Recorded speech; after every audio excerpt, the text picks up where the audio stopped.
Kabanata 101. Ang oras ng paghihintay. Si Qui Jiwan at ang kanyang grupo ay lumuhad sa lupa, ang kanilang mga tuhod ay napakasakit, ngunit walang nang ahas na bumangon, maghintay lamang ng ganito. Pagkalipas ng 20 minuto, biglang itinulak ang pinto ng opisina, at si Lin Chanho ay nagmamadaling pumasok. Master Tiger. Nagmadali si Hao Chunlei para salubungin siya.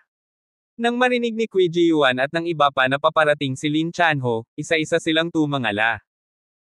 Nang dama po ang kanilang mga mata kay Lin Chanho, lahat sila ay natakot hanggang sa himetean. Ilang tao ang nakakita kay Lin Chanho, ngunit nang makita nila siya ngayon, ang uhaw sa dugo na aura sa katawan ni Lin Chanho ay agad na nagpang-inag sa kanila sa takot. Hindi pinansin ni Lin Chanho si Hao Chunlei, ngunit diretsong bumagsak ang kanyang mga mata kay David. Gayunpaman, binigyan ni David ng isang kindat si Lin Chanho, ngunit hindi pumunta si Lin Chanho upang salubungin siya. Nandito lahat sina Wang Hanhan at Sun Xiaoming. Kung alam nilang kilala ni David si Lin Chanho, malalaman din ng mga magulang ni David. Tumingin si Lin Chanho kay Qui Jiwan na nakaluhod sa lupa, pagkatapos ay malamig na ibinaling ang kanyang mukha, sinampal ng malakas si Hao Chunlei at sinabing, "Paano ko nasabi sa iyo, hindi ba't sinabi ko sa iyo na maghintay ng tapat?" Sinampal si Hao Chunlei at agad na nabulag, habang si Lin Chanho ay yumuko at tinulungan si Qui Jiwan na makatayo. Ito ang mahina kong disiplina, mangyaring tiisin mo ako. Pagkatapos magsalita ni Lin Chanho, tumingin siya kay Hao Chunlei at sinabing, "Ano ang nangyari ngayon?" Hindi naglakas loob si Hao Chunlei na itago ito, kaya sinabi na lang niya ang lahat tungkol dito. Nang marinig niya na si Boss Chen ang dahilan, nanlamig ang mukha ni Lin Chanho, at sinulyapan niya si Boss Chen na nakayuko pa rin sa lupa. "Master Tiger, ako." Naramdaman ni Boss Chen ang malamig na mga mata ni Lin Chanho, at tumayo na may mga ngiping nagngangalit, gustong magpaliwanag. Baliin ang kanyang mga binti at kaladkarin siya palabas, hindi siya papayagang pumasok sa Dynasty KTV sa hinaharap. Hindi pinakinggan ni Lin Chanho ang paliwanag ni Boss Chen, ngunit inutusan ang isang tao na putulin ang mga binti ni Boss Chen at itapon ang mga ito. Nang marinig ang mga sigaw ni Boss Chen, si Qui Jiwan at ang iba ay natakot at nabasa muli ang kanilang pantalon, at ang kalupitan ni Lin Chanho ay nagpang-inag sa kanila sa takot. Lahat, ngayon ang mga nasasakupan ko ay hindi na mahigpit sa disiplina. Libre ang lahat ng konsumo ninyo. Lahat, bumalik at magpatuloy sa paglalaro. Nagpapadala ako ng isang tao upang maghatid ng ilang bote ng masarap na alak. Nakangiting sabi ni Lin Chanho. Ang biglaang pagbabago ng ekspresyon ni Lin Chanho ay naging sanhi ng pagkataranta ni Qui Jiwan at ng iba pa. Hindi nila alam kung anong gamot ang ibinebenta sa Chanho Gourd. Nakatayo sila doon na tulala, at walang nang ahas na gumalaw. Kung gayon, magpapasalamat tayo kay Lord Tiger sa kanyang kabutihan. Nang makitang walang nagsasalita o gumagalaw, tanging si David lang ang nakapagsalita. Dapat, ito ang aking maluwag na disiplina sa bagay na ito ngayon. Mapakumbabang sinabi ni Lin Chanho. Hinailan ni David si Wang Hanhan at Sun Xiaoming, nagulat pa rin, palabas ng opisina at naglakad pabalik sa pribadong silid. Nang makita ito ni Qui Jiwan at ng iba pa, naglakad silang lahat pabalik na parang mga bangkay. Master Tiger, ang mga taong ito ay nagulat. Nang hindi na hinintay si Hao Chunlei na matapos magsalita, muling sinampal ni Lin Chanho ang Hao Chunlei na iyon sa mukha. "Kilala mo ba kung sino si David?" Malamig na tinanong ni Lin Chanho si Hao Chunlei pagkatapos ng laban. Umiling si Hao Chunlei, "Hindi ko alam. Siya ang aming hallmaster, ang aming agarang boss." Ang mga salita ni Lin Chanho ay biglang nagbago sa mukha ni Hao Chunlei. Bilang kanang kamay ni Lin Chanho, ang Jui Hall ay isang bulwagan sa ilalim ng pamumuno ng Taipei Hall. Alam ito ni Hao Chunlei, at sinabi rin sa kanya ni Lin Chanho na lumitaw ang Hallmaster ng Taipei Hall. Pero hindi niya akalain na ang Hallmaster ay si David na ngayon, isang karakter na mukhang hindi mahalata. So, natalo niya si Feng Zihai. Gulat na tanong ni Hao Chunlei. Kabanata 102. Ano sa tingin mo?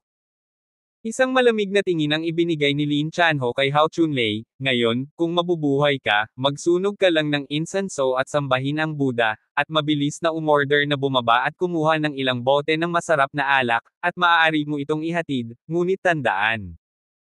Ayaw ibunyag ng Hallmaster ang aking pagkakakilanlan. Kilala ko si Tiger Lord. Kinilig si Hao Chunlei at tumalikod para mag-adjust. Sa oras na ito, pagkatapos bumalik si David at ang iba pa sa pribadong silid, tahimik ang buong pribadong silid. Nanlaki ang mga mata ng lahat, at walang makapaniwala na ang taong may abang mukha ngayon ay si Lin Chanho, ang sikat na underground emperor sa Horrendel. Crack! Biglang sinampal ni Qui Jiuan ang sarili, napangiti siya sa sakit. Totoo ito, hindi pa naginip, paano ito posible? Hindi makapaniwala si Qui Jiuan, totoo iyon. Natigilan din ang iba, at blanko ang mga mata. Shen! David, kilala mo ba yon Lin Chanho? Hindi makapaniwalang tumingin si Sun Xiaomeng kay David at nagtanong.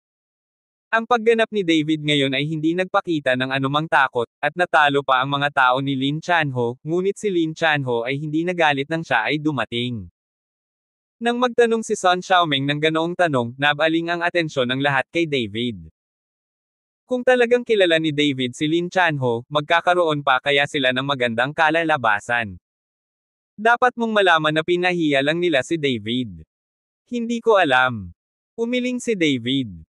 Nang makitang umiiling si David, naramdaman ni Sun Xiaomeng, dahil hindi ninyo kilala ang isa't isa, bakit napakagalang ni Lin Chanho sa amin? I see. Malamang kilala ni Lin Chanho si Manager Qui, hindi ba niya nakita na magalang na tinulungan ni Lin Chanho si Manager Qui na tumayo pagkatapos niyang makapasok? Sa sandaling ito, may malakas na nagsabi. Oo, dapat kilala niya si Manager Qui. Nalaman ko rin nang umiti si Lin Chanho kay Manager Qui. Dahil nawalan ng mukha si Qui Jiuan, iniligtas din ng mga taong ito ang kanilang sariling buhay. Ngayong tapos na ang usapin, syempre kailangan nilang humanap ng paraan para matulungan si Qui Jiuan na maibalik ang mukha, kung hindi, pagkatapos ng trabaho, hindi na ito iisipin ng mga taong ito. Jiuan, anong nangyayari dito? Kilala mo ba si Lin Chanho? Natigilan si Sun Xiaomeng. Kung kilala talaga ni Qui Jiuan si Lin Chanho, hindi siya matatakot kaya lumuhad siya at naiihi pa ang pantalon niya, na halatang hindi pagkukunwari. Ngunit kung hindi niya siya kilala, kung gayon bakit tutulungan ni Lin Chanho na bayaran ang utang sa ibang bansa ng kanyang pamilya? At ngayon lang, personal na tinulungan ni Lin Chanho si Qui Jiuan, at madalas siyang humingi ng tawad. Ano ba talaga ang nangyayari? Hindi lamang si Sun Xiaomeng ang natigilan, ngunit ang iba ay natigilan din. Ang dahilan kung bakit nila binigay ang kredito kay Qui Jiuan ay para lang kumita ng pabor kay Qui Jiuan. Nang makita ito, ipinikit ni Qui Jiuan ang kanyang mga mata, at pagkatapos ay nagsabi, para sabihin sa iyo ang totoo, hindi ko pa nakikilala si Lin Chanho, ngunit mayroon akong isang kaibigan na nagsabing pamilyar siya kay Lin Chanho, at ang dalawa ay madalas na kumakain ng magkasama. Baka nandoon ang kaibigan ko. Binanggit ako noon ni Lin Chanho, o nakita ang aking mga larawan, kaya pagkatapos akong makita, nakilala ako ni Lin Chanho sa isang sulyap. Ngayon ito lang ang paraan para maipaliwanag ito ni Qui Jiuan, kung hindi, hindi niya talaga maipaliwanag ang kanyang pagluhod at pag-ihi sa kanyang pantalon. Matapos itong ipaliwanag ni Qui Jiuan, biglang naliwanagan ang lahat. Ngunit kahit na ang bagay ay lumipas na, ang mga taong ito ay wala sa mood na maglaro. Lahat kasi sila umiihi sa pantalon, at hindi nila kayang paglaruan ang pantalon nilang basa. Nang may gustong makuha si Qui Jiuan, biglang inakay ni Hao Chunlei ang isang tao para buksan ang pinto ng pribadong silid. Nang makitang papalapit si Hao Chunlei, ang ekspresyon ni Qui Jiuan ay napalitan ng takot, at lahat ng iba ay umatras. Nang makita ito, nagmamadaling nagpaliwanag si Hao Chunlei, lahat, kasalanan ko na ngayon, hindi ko na itanong ng malinaw ang dahilan, pumunta ako rito para humingi ng tawad, narito ang 2 bote ng Louis XIII, maaari mong subukan ang lahat, kung kailangan mo. Kahit ano, maaari kang tumawag anumang oras. Ako. Kabanata 103. Tumingin si Hao Chunlei kay David ng palihim. Napansin ni David si Hao Chunlei na sumisilip sa kanya ng matagal, kaya tahimik niyang iwinagayway ang kanyang kamay at pinalabas si Hao Chunlei. Nang makita si Hao Chunlei na naglalakad pabalik, ang loob ng pribadong silid ay nagliyab. Excuse me, Louis XIII, sikat na alak ito. Nabalitaan ko na ang isang bote ay nagkakahalaga ng 100,000. Hindi ko pinangarap na makakainom ako ng ganoon kamahal na alak mag-isa. Napakaganda, lahat tayo ay naliligo sa liwanag ni Manager Kui, kung hindi, paano tayo makakainom ng isang bote ng 100,000 na alak? I dare not drink this wine, one sip is my monthly salary. Ang lahat ay nagtipon sa paligid ni Louis XIII, at ang kanilang mga mata ay malapit ng lumuha. Pagkatapos ng lahat, ang mga manggagawang ito ay hindi nagkaroon ng pagkakataong ito ngayon, at sila ay natakot na hindi sila uminom ng ganoon kasarap na alak sa kanilang buhay. Sa oras na ito, bahagyang namumula din ang mga mata ni Kui Jiyuan. Bagamat 10,000 ang kanyang sweldo sa isang buwan, hindi siya nang ahas na uminom ng isang bote ng red wine sa halagang 100,000. Masyadong maluho. Ngunit ang Kui Jiyuan ay hindi maaaring maging masyadong sabik, kung hindi, ito ay masyadong walang kahihiyan. Okay, anong ginagawa mo dito? Lahat sila ay parang wala lang, hindi ba sila Louis XIII lang, walang dapat ipag-alala. Kunwari sabi ni Kui Jiyuan, makikipag-inuman ako sa kaibigan ko, madalas akong umiinom ng ganito. Ng alak, kasama si Remy Martin, lahat sila. Si Kui Jiyuan ay nagpapanggap na demanding ngayon, at maaari lamang umasa sa kanyang hindi karapat-dapat na kaibigan. Kung tutuusin, sa lakas niya ngayon, hindi siya mayaman para uminom ng Louis XIII ng madalas. Manager Kui, anong negosyo ang ginagawa ng kaibigan mo? Masyado siyang mayaman, di ba? Marami siyang mukha, at talagang kilala niya si Lin Chanho. May nagtanong kay Kui Jiyuan. Ah, kaibigan ko. Kaibigan ko si. Nauutal na sabi ni Kui Jiyuan, isa itong artificial na kaibigan, paano niya nasabi ang lahat ng ito ng sabay-sabay. Ang aking kaibigan ay nasa import at export trade at madalas na naglalakbay sa ibang bansa. Biglang lumiwanag ang mga mata ni Kui Jiyuan at nagpaliwanag. Dahil dito, gustong makita ng mga taong ito ang mga kaibigan ni Kui Jiyuan, ngunit natatakot ako na hindi nila sila madaling makita, tutal, madalas silang nasa ibang bansa. Matapos marinig ito ng lahat, pinuri nila si Kui Jiyuan saglit, at hinaypan si Kui Jiyuan sa langit. Nang mabuksan ang Louis XIII, nagbuhos si Kui Jiyuan ng isang maliit na tasa ng mag-isa, ngunit hindi ginawa ni David. Ngayon lang siya pinandilatan ni David at nagulat siya. Si David ay umiinom ng napakasarap na alak, at ang isang paghigop ay libo-libong yuan. Hindi rin pinansin ni David, nakatingin sa isang grupo ng malalaking lalaki na basang-basa ang pondiya, habang nagsasaya sila sa alak, halos hindi tumawa ng malakas si David. Han, gabi na, balik na tayo. Sabi ni David kay Wang Han. Tiningnan ni Wang Han ang oras, pagkatapos ay tumango. Sinundan ni David si Wang Han, at walang pakialam si Kui Jiyuan, tutal, sobra-sobra si David dito. Xiaomeng, huwag masyadong maglaro, baka sumugod si Uncle Son. Bago umalis, sinabi ni David kay Son Xiaomeng. Si Son Xiaomeng ay biglang nagpakita ng sama ng loob at nagsabi, ikaw ba ang may control? Ikaw ba ang aking ama, ang aking ina, o ang aking nakatatanda? Anong oras ko gustong maglaro, ang aso ay nakikialam sa daga. David, mas mabuting pauwiin mo ang girlfriend mo. Hindi ka kailangan ng girlfriend ko na mag-alala tungkol dito. Napakaraming trabaho. Malamig na ngumuso si Kui Jiyuan kay David.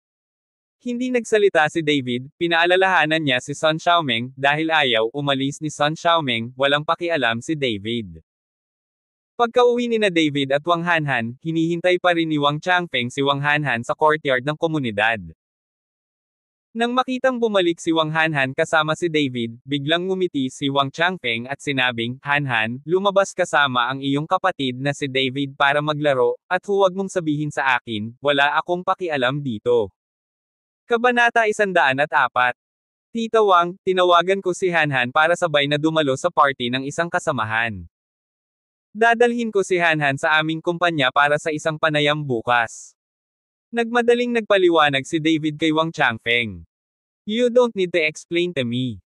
I can count on what you are doing with Han Han.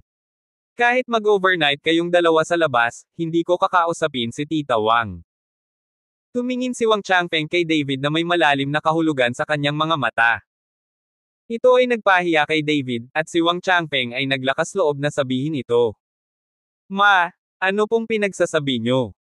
Namula si Wang Hanhan at nagmamadaling kinaladkad si Wang Changfeng palayo. Pagkatapos gumawa ng dalawang hakbang, hindi nakalimutan ni Wang Hanhan na lingunin si David. Pagkatapos ng insidente ngayon, ang pagmamahal ni Wang Hanhan kay David ay tumaas ng husto. Sa susunod na umaga, magkasamang pumunta sina David at Wang Hanhan sa kumpanya, ngunit oras na para magtrabaho, ngunit walang dumating. Mahigit kalahating oras na naghintay sina David at Wang Hanhan bago nakitang sunod-sunod na dumating ang mga empleyado. Isa-isang nagdidilim ang kanyang mga mata, at tila naglaro siya kagabi, kaya hindi siya makabangon ngayong umaga.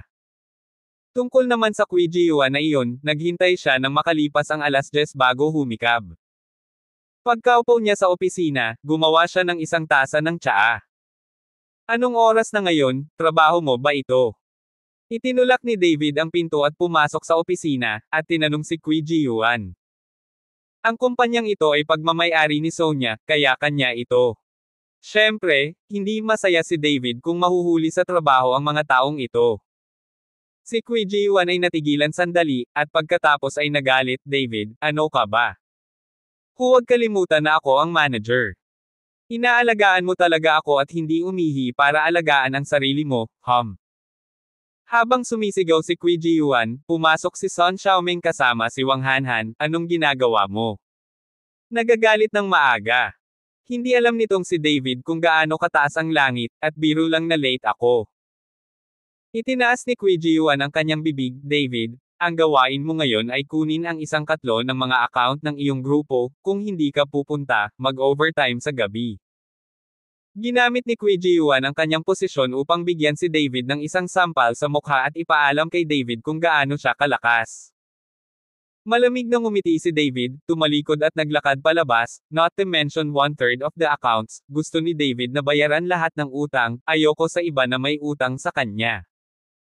Nang lumabas si David, hiniling ni Sun Xiaoming si Qijiuan na dumaan sa mga pamamaraan ng onboarding para kay Wang Hanhan, at itinalaga rin si Wang Hanhan sa sarili niyang grupo. Makikita na mahal ni Sun Xiaoming si Wang Hanhan. Sa katunayan, ang mga tao ni Sun Xiaoming ay hindi masyadong masama, ngunit mayroon silang isang maliit na saloobin ng isang binibini, at ang ilan ay minamaliit ang iba, ngunit mula sa saloobin ni Sun Xiaoming kay Wang Hanhan, makikita na si Sun Xiaoming ay hindi masama. Matapos humarap si Qijiuan sa pasukan ni Wang Hanhan, nakatulog siya sa upuan ng opisina. Naglaro sila hanggang madaling araw kagabi, at pag-uwi nila, nilaban nila ang basang pantalon at late na natulog. Habang natutulog si Qijiuan, si Xingjun, ang boss ng kumpanya, ay itinulak ang pinto at pumasok. Nang makitang natutulog si Qijiuan, bahagyang kumunat ang mga kilay ni Xingjun. Hindi ka ba marunong kumatok sa pinto pagpasok mo sa opisina? Si Qijiuan, na natutulog, ay nagising sa tunog ng pagbukas ng pinto.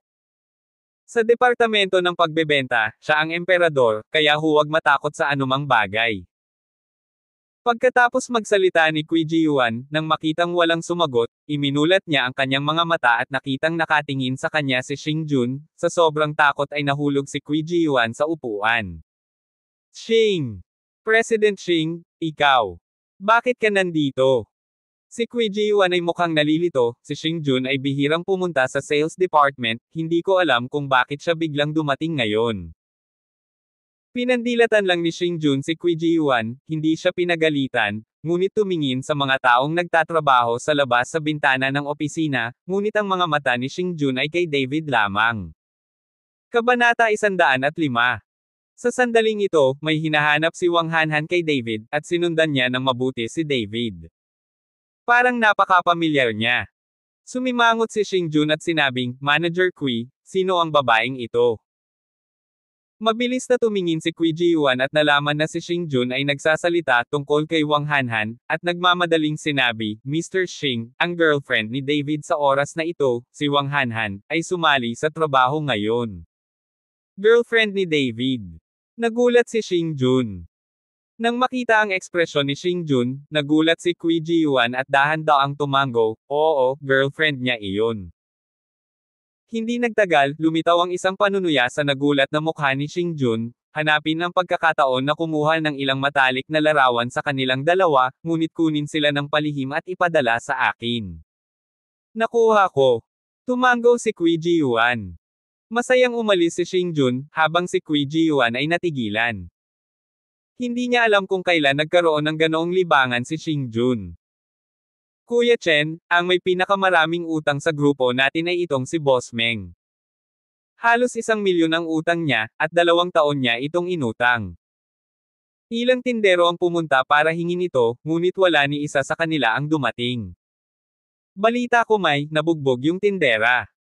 Umupo si Zhang Tongjian sa workstation, itinuro ang isang batch ng atraso sa computer at sinabing. Tiningnan ni David ang oras, saka tumango at sinabing, kung gayon, gamitin mo siya sa operasyon. Tere na at magtanong na tayo. Kung gusto nating bumalik, hindi makakaapekto sa pagkain. Ipagpatuloy ba natin ito? Nagtatakang tanong ni Zhang Tongjian. Siyempre, kung hindi, ilang tao ang pupunta? Natulala si David. Kuya Chen.